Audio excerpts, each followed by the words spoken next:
অলপ লাহে লাহে খাই হেৰ ডিঙিত চটহা লাগি ধৰিলে গাঁঠি লাগি মৰিবি ভাষা শুনতাৰ ভালে হ'ব দে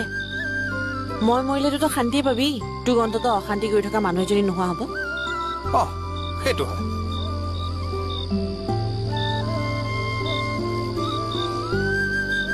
কি ৰৈ দিলা যে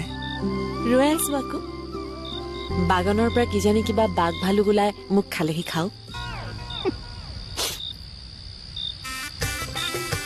ফুটুকানিৰ পৰা গৰু এটা ওলাই আহোঁতে তই পলুৱা ছোৱালীজনীয়ে বাঘ ভালুক ওলালে কি কৰিবি মোৰ জনা আছে তই মানে তই চিন্তা কৰিব নালাগে এই বাগানৰ পৰা বাঘ ভালুকটো বাদ দে মেকুৰী এটাও ওলাই নাহে তই কিয় এনেকুৱা বাৰু কেনেকুৱা